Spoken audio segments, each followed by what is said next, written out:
It's been a while since the second season of Amazon's The Wheel of Time premiered, and I've got to say, I'm still hurt by it.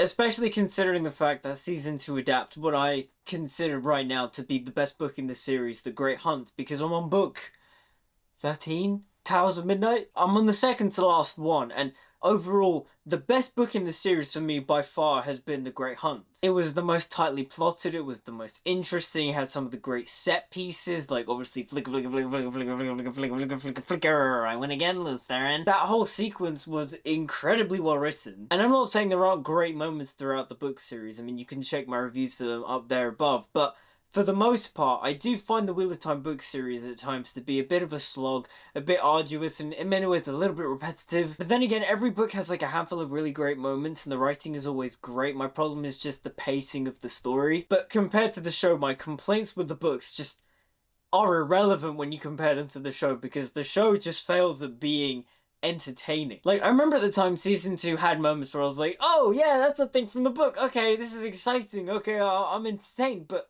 for the most part, it's a failure in telling the story of the Great Hunt. It's also just a failure, in my opinion, on just general fantasy entertainment. It's just really boring to watch. And as a filmmaker and writer myself, I'm not saying I could make a better version of The Wheel of Time Season 2, but I can make a better version of The Wheel of Time Season 2. And if you want to see my works as a filmmaker, click the playlist above, I guess. Also, check out my latest short film, The Shining Optimism of E.F. Manar. Before we get into the video, I just want to quickly plug my latest short film, The Shining Optimism of E.F. Manar. Keep the spark alive. As dreamer and optimist E.F. Manar must find a way to keep his hopes and passions alive in a cynical world. Inspired by Wonka and The Greatest Showman, a lot of time, effort, love, and passion was put into this project, so I would really appreciate it if you guys could give it a watch. The film is linked down below in the description, and it's also on the homepage of my YouTube channel. I hope you guys watch it and really enjoy it.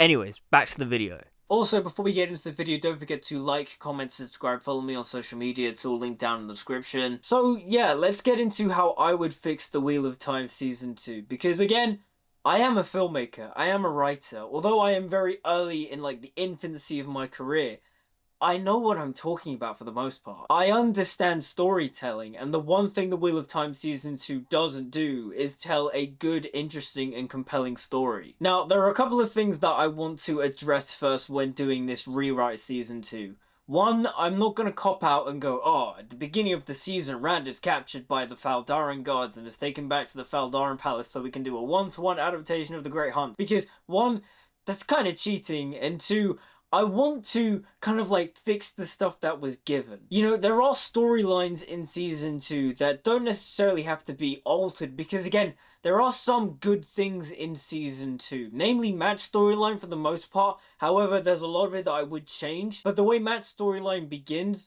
I don't mind it. I think it works. And when we get to the Matt section, I will address the things that don't work and we'll fix those. Egwene, Elaine, and Nynaeve, for the most part, their storylines work throughout Season 2. Again, there's a couple of minor things that I would change, but we'll get to when we get to it. Perrin stuff is fine, and Min's stuff is fine for the most part. I just don't like the way certain things are presented, like her deal with Ishamael. And there are good scenes in Season 2, there's no denying it. I remember addressing it in both of my reviews for Season 2. And for the most part, this video is going to be addressing the main storylines of Season 2 that need to be fixed. Again, we're not talking about casting, we're not talking about the overall creative direction, we're just talking about the story. And again, doing what I said earlier about, you know, kind of just retconning Season 1 and kind of like getting us to the point where the Great Hunt begins, that's cheating. I want to fix the mess that was Season 2. And the first thing we're going to do is we're going to fix Rand's storyline. So the biggest thing that I want to fix is that, writing wise, we need to make Rand a character, because for the most part in Season 2,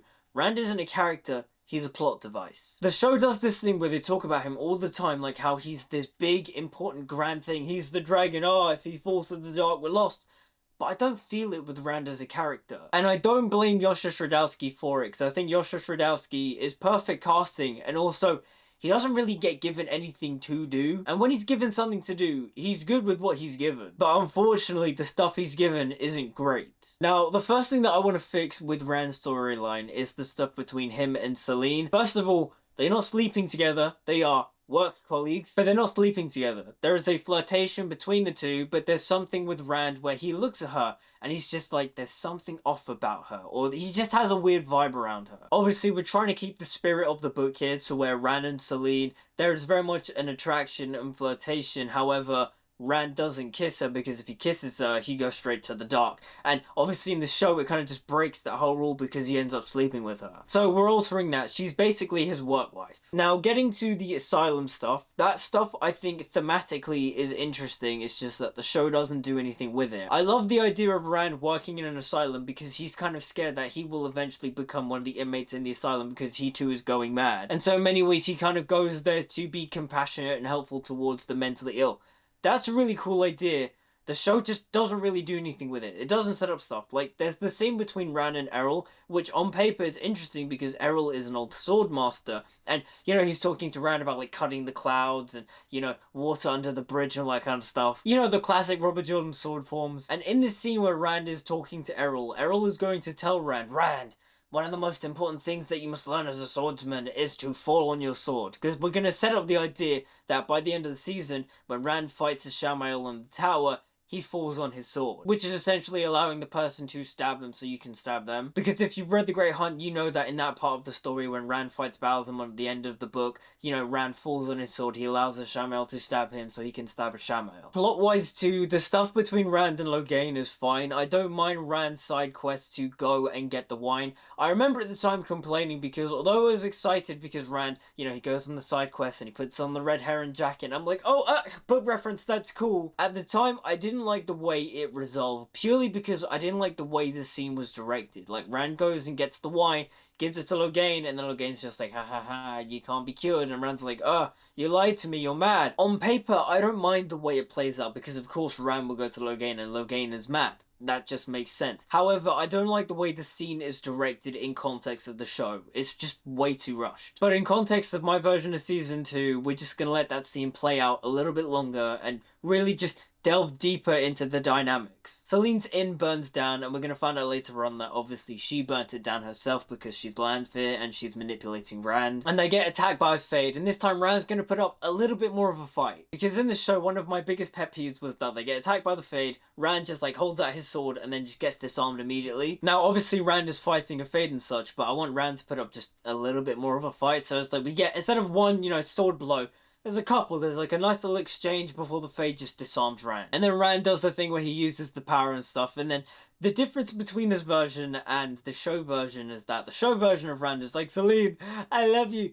We're not going to have that. What we are going to have, though, is Selene deciding to try and attempt to seduce Rand. And then before she can fully complete her task, Moraine comes in, slits her throat, does what she does in the show. Because again, that bit is fine, because in the show, from what we'd seen at that point, Moraine was looking for Rand and then she finds his location and such. It's just that we need to make this bit more book accurate in the sense of Rand and Selene can't kiss, because if they do, he falls to the dark. So she will seduce him, but he won't fall to the dark because Moraine intervenes. And then most of the stuff in Season 2 can play out the way it does, where Rand meets Moraine and then he goes to her family and such. But we're not going to include the bit where Moraine's family thinks that Rand is Moraine's escort or something, because just, I don't know what is up with the show and this weird kinkiness to it. Like, it wants to add these weird kinks to the show that just aren't present in the material. Okay, one thing though that we are going to mention is that whenever Rand is around Moraine, he'll be like, Moraine, I feel like something is off with you. I don't know what it is. And obviously I know that you've been shielded, but like, there's something wrong. Because in this moment in time, we need Rand to kind of just go, Moraine, there's something weird with you. Because in Season 1, he obviously saw her get shielded. Or did he? I don't think he did. Because if I'm remembering correctly, in Season 1, Rand is like asleep when Moraine gets shielded, so he doesn't know, so he's just around her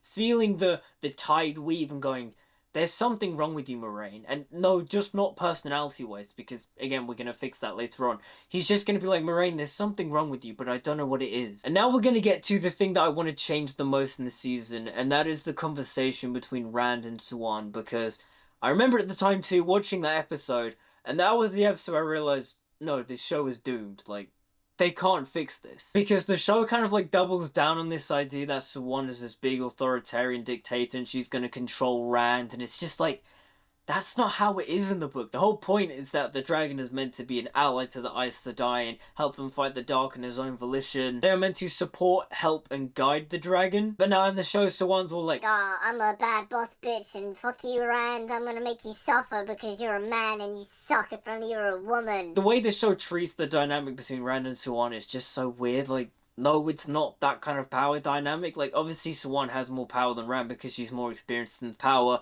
and obviously Rand at this point in the story doesn't really know what he's doing. And Sawan knows that. Like, in the book, all she does is go, learn how to control your powers, and also make sure that you ally with us when the time comes. So, yes, my version of this conversation is going to be more accurate to the book. However, I do want to include a thing, because thematically, the show sets up this idea in that episode, and it annoys me because it doesn't pay off at all. Which is, they have Lan tell Rand, whatever comes, face it on your feet, obviously paying homage to the book. But in context of the show, it doesn't make sense because Sawan keeps channeling Rand to his feet, and he doesn't fight his way back up. He's just like, oh no, I can't do anything.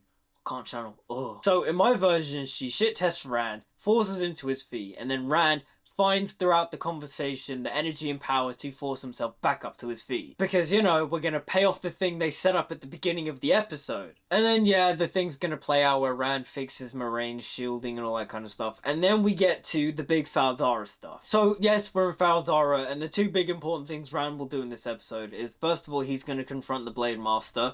And when he does, he's not going to kill the Blade Master straight away. He's actually going to fight the Blade Master. Because this is the scene where we're going to start to build the connection between Rand and Lews Therin. As Rand fights the Blade Master, he's unlocking past memories of Lews Therin. We're going to really start to set up the past lives idea and the duality of Rand and Lews Therin and how they are essentially one and the same. And Rand is going to be a bit baffled at his sword fighting techniques. He's going to be like, I don't know how to do that. Errol didn't teach me that. Tam never taught me how to do this. Lan never taught me how to do this. I don't know how I'm doing this. And obviously it's going to be subtle. Like, we're going to see like sword exchanges, and then Rand will be like, you know, he'll give like a glance or something to his opponent, just like, I don't know how I did this. And we'd make it a really cool and interesting fight scene. We'd be telling the story throughout the fight scene of Rand doesn't know what he's doing, however Lews Therin is guiding him into doing things that Rand now can do. And now jumping forwards a little bit, we're on top of the tower. Rand is about to fight Shamael. Now, in this version, they're actually gonna fight.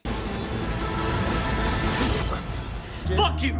Fuck yeah! And depending on the imaginary budget that Amazon has given me, if Amazon is going to give me enough money, I'll have Rand and Shamael fight in the sky. However, if Amazon is going to be cheap and cheap out on us, we are then going to have to stick to the whole thematic idea of, oh, they're fighting on a tower, and the tower is, like, high up in the sky. But regardless of that, Rand and Shamael, either way, are going to have a sword fight. Shamael is going to be dual-wielding weapons. He's going to have an arming sword in one arm, and he's going to have a dagger, the dagger from Shadar-Logoth, in the other hand. And, you know, they're going to do some cool, like, shing, shing, shing, shing kind of stuff. And as Rand and Shamael are fighting, whenever their blades clash, there's going to be bursts of fire that will form patterns in the sky, and eventually form a dragon, letting the people down below know, hey, the Dragon Reborn is fighting right now. The Dragon Reborn has come. And then eventually we're going to get to the point where Rand gets stabbed by the dagger from Shadar-Logoth, paying off the idea that he has now fallen on his sword. He's going to get the Heremark blade, he's going to stab a Shamael, and it's going to, you know, be destroyed. Rand is wounded, he's healed by Nynaeve, and Elaine is going to be there, and we can still keep the thing that the first thing Rand sees when he wakes up is Elaine,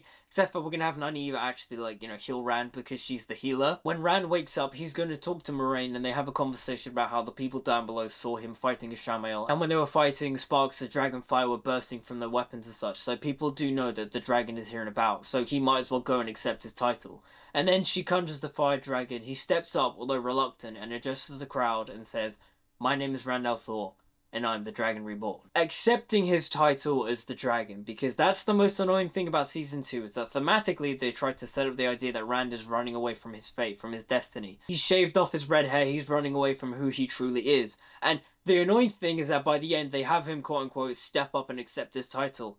Except he doesn't though, he's not actively choosing, Moraine just forces him to. Okay, so now we have fixed Rand's storyline. The next storyline that we need to fix is Moraine and Lan. So, throughout the whole of Season 2, Moraine is being a cold-hearted bitch. And you think in the show at first it's meant to be like a character thing, but like, it just doesn't work because she's being a cold-hearted bitch to everyone until you get to the final episode and she's just like, Lan, the reason why I was a cold-hearted bitch to you was because we're not equal, and I said that to you because you are better than me. But that's not how she said it in the context of that episode. So the thing with Moraine being a cold-hearted bitch in the show is that we can include it, and we probably are. However, people are gonna call her out for her shit. Like when she tries to be a cold-hearted bitch towards Lan at the beginning of the season, Lan's gonna call her out and be like, no, you can't do this to me. We've been together for so long. I know when you're being defensive. I'm not gonna allow this. You may think that our bond is broken, but I can still feel it, so I'm gonna go out and I'm gonna fix this. He's actively gonna go out and seek Aes Sedai and Alana. However, we're not going to see this stuff on screen. We'll see him ride off into the distance and maybe go and meet Alana Sedai and such, but we're not including the stuff with him being like a hippie and kind of being like a divorced dad trying to find himself and pissing on trees and stuff. No, we're not doing that. And this means that even if Lan has to not be in a couple of episodes, that's fine. Game of Thrones used to do this all the time. There would be certain episodes where Jon Snow wasn't featured. There'd be certain episodes where Daenerys wasn't featured for an episode. And that's because they were stretching out the storyline throughout the season. So yes, if that means Lan has to disappear for a couple of episodes, that's fine. And the next time we'll see Lan, it's when he's going to take Rand to see Siuan. Because we found that Lan tracked down Siuan, tells her about Moraine and how she's been shielded or whatever, and Siuan's like, okay, stay with me for a little bit, we'll figure this out a tiny bit. And obviously, we know that Rand is now in the city, go bring Rand to me. And yeah, we're going to have to keep the stuff with Moraine and her sister and Barthanes and stuff, except for we're going to trim this way the fuck down, because this does not need to happen for like 3 to 4 episodes. Like, I get it, Moraine needs to learn to stop being a cold-hearted bitch and love her family. We'll do that, but not for 5 episodes. Moraine's family is going to call her out for being a cold-hearted bitch, and Moraine is going to see the error of her ways, and she's like, oh no, I do love my family. I was just, protecting you guys because I was so consumed in my duty as an Aes Sedai and trying to find the dragon that I lost sight of what was really important to me. Another scene that I want to go and fix is the scene between Logain and Moraine, because in the show, it just makes Moraine look like an evil person. Because in the scene, Logain sees Moraine and he's just like, oh, I sense you have a dagger in your dress. And Moraine, like, pulls out the dagger and is just like, cool, you want the dagger? Yeah, go help Rand become the Dragon Reborn and teach him how to channel, and then I'll give you the dagger and you can kill yourself. And I'm like, what? Why would she do that? That's such an evil thing to do and say. She's like morally corrupt. Instead, when Logain asks for Moraine to give him the dagger so he can relieve himself of this madness, she's going to deny it and goes, no, you are going to serve the Dragon Reborn because you are going to find a new sense of purpose in helping to train him. Protect him, teach him, serve him. You find your new purpose, Logain. Don't succumb to this madness. She's going to be a good figure of reason. So yes, we're going to fix that scene completely. And then, most of the stuff can play out relatively the same. Ryan cuts the tie that's like tying up her weeds and such, and then she becomes Moraine all powerful again. And then her and Lan are on the beach and they reconcile and such. However, Moraine's gonna be like, I'm sorry for being such a cold-hearted bitch and such. And we're gonna, rewrite it down a little bit. Again, this isn't precise. This is all just like roughly the stuff that will play out. I'm not being commissioned by Amazon to write this, so we're just doing ideas. So the next character story that we're gonna fix is Mat. And now, the thing with Mat is that I think for the most part, his storyline works up until we get to the stuff with him and Ishamael and the tea. So at this point too, we've discovered that Min has made a deal with Ishamael because she wants to be rid of her visions, right? So we're going to keep that scene. We're going to change the way it's directed because that's the thing that I would really change about that scene is I don't like the way it's directed. And then obviously Min tells Mat, oh, I've made a deal with Ishamael and you shouldn't go to Faldara because if you do, you'll end up killing Rand because I've seen it in a vision and such. Mat feels betrayed and walks away from Min. He's captured by Lanfear and Ishamael. However, it plays out in the show. And then the thing that's going to make Mat drink the tea, because this was the dumbest part, was that in the show he just drinks the tea just because. The thing in my version that's going to make him drink the tea is that Lanfear and Ishamael bring in Min and they go, if you don't drink the tea, we'll kill Min. And although Mat is hurt by the fact that Min betrayed him, he's not going to allow her to die, so he drinks the tea. And the tea will spark up visions that we see in the show about his mother being like, oh, you're a failure, you're a loser, blah, blah, blah. Damn prick. However, the visions don't end there because we're actually going to explain in this version how Mat ends up in Faldara. And in my version, he's been forced through a portal stone, and because he has now also drank the tea, he's getting a bunch of visions and such, and that's how we get a flicker.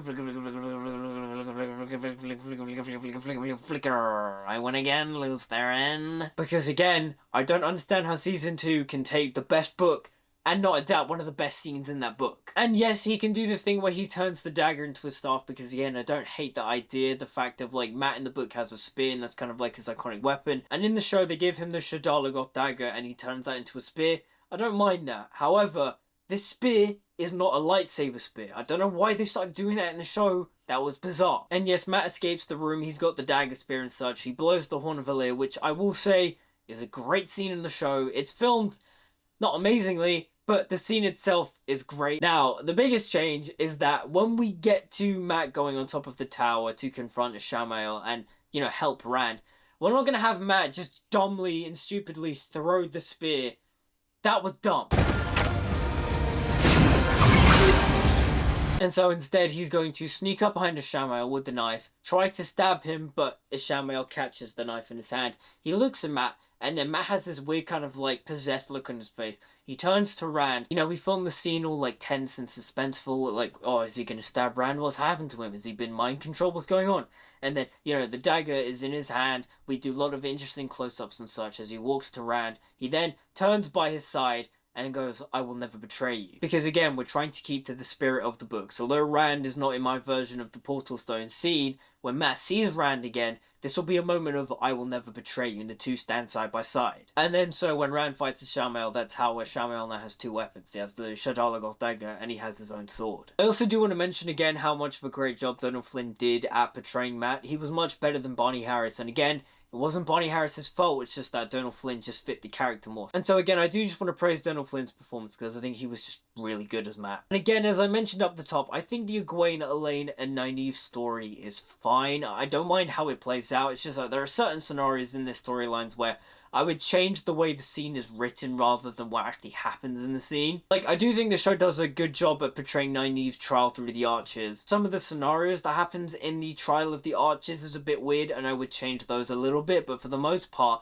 I don't mind her storyline throughout season 2. However, the one thing that I will fix with Nynaeve's storyline is Liandrin, because the show really does set up the idea of her and Liandrin forming some sort of like connection or bond. However, the show doesn't really pay off. It's like Liandrin betrays Nynaeve. Again, that scene is just way too rushed and I didn't buy it at all. And I didn't even really feel the emotions either. And then Liandrin kind of just like disappears throughout the rest of the show until the finale where she shows up at Moraine's house. And that's kind of it. Now, I did have to do a quick Google search and see how Liandrin's story ends because, again, I'm on the second to last book. And she's kind of, like, disappeared throughout the book series. And I was like, did she die and I don't remember it? But no, according to, like, Reddit and stuff, Brandon Sanderson just kind of, like, forgot about Liandrin. Like, the last time she appeared, she was collared and made a Damani, and that was it. And I don't remember which book that happens in. That is one of my problems with the Wheel of Time book series, is that a lot of things happen, and because a lot of things happen, I lose track of the things that happen. But even still, in my version of Season 2, Liandrin is going to be present in the final battle. I don't know if she's going to get collared here, because I don't think that's where she gets collared. I think she gets collared later on. Maybe she overpowers and beats Nynaeve and then spares her life or something. Now, there is an idea in the show that I don't entirely hate, which is the fact that Liandrin had a son, and then Ishamael and Lanfear kill her son. I don't mind that, because my problem is that in the show is that they kill her son, and then she kind of doesn't really, like, she reacts to it, but she doesn't really, like, do anything about it. So, in my version, when she confronts Nynaeve, Nynaeve's just like, what would your son think? And then Liandrin will be like, my son is dead. And then Nynaeve is like, why are you doing this? And Liandrin's just like, because I'm too far gone or something. Add, like, a layer and depth to Liandrin, a bit of pathos, you know? Whether or not it's 100% accurate to the book is a different story, but at the same time, too, we have to make it interesting to watch. We have to make the audience feel more for this character. And yeah, for the most part, Perrin's stuff, I don't really mind what happens to him. I think his storyline, for the most part, is fine. Although I wouldn't kill off Uno. Oh, also, we'd have to probably do the Ingtar stuff properly as well. But I don't know how we kind of, like, connect that to everything. Because I don't want to give the Ingtar stuff just to Perrin. Because, again, the whole point is that Rand learns that a dark friend can be redeemed. Or maybe we can just give it to Perrin. Yeah, no, we'll do that. This wasn't in my notes. This is kind of just like something I've made up now. But yeah, we'll give the Ingtar stuff to Perrin. Perrin then sees Ingtar die, and as Ingtar dies, he's like, I'm sorry I betrayed you as a dark friend. But then it kind of sets the idea for Perrin that a dark friend can be redeemed, and if a dark friend can be redeemed, then he himself can be redeemed for killing his wife. Yeah. There we go. That was like off the top of my head. That was kind of cool. So yes, that brings us to the end of the video. That is how I would fix the storylines of the Wheel of Time Season 2. Because if we're going to be honest, the Wheel of Time show is beyond saving. Because the first season is terrible. And Season 2 starts off okay, and then it falls apart by the end. I say good because at the time I thought it was really enjoyable, and then as the season wrapped up and it just failed on like every count of adapting the Great Hunt, I was like, no, this sucks. So if I went to revisit season 2, I'd be like, yeah, no, this just isn't good at all the way through. The show is kind of beyond saving because season 1 is terrible, and a thing that I have with TV shows is that in order to call a show great, it has to be good consistently throughout. Like, although I don't think Game of Thrones season 1 is like the best season of that show, season 1 itself is good. I mean, not only is the first season a great adaptation of a Game of Thrones, but also too, it is well-made television. I don't think it's the best-looking season or has the coolest action set pieces, but for the most part, the storyline is good. And when you look at other shows like Rings of Power or The Wheel of Time, you know, things in that wheelhouse, because the first season of those shows are terrible, even if future installments and future seasons are better, it doesn't matter because you started off on a bad note. Say, for example, the next 4 seasons of Rings of Power are phenomenal television. To me, it doesn't really matter because the first season is so bad, I don't want to sit through it to go and watch a show that is much better. Because even if the show got better, it still doesn't matter, you started off on a bad note. And that's the thing I have with The Wheel of Time. Like, the show is beyond saving, and in many ways, shape, or form, let's just cancel the show, wait, like, I don't know, like 10 years or something, and then just reboot it. But those are my thoughts on how I would fix The Wheel of Time Season 2. Let me know what you guys think, and how you guys would fix The Wheel of Time Season 2. And no cheating, you can't be cheap and go, oh, pretend like the first season never happened. No. You have to fix the mistakes of the second season. You have to do exactly what I just did. Let me know how you fix Season 2 in the comments down below. Like, comment, subscribe, follow me on social media, all the good stuff. Until we meet again, see you guys next time.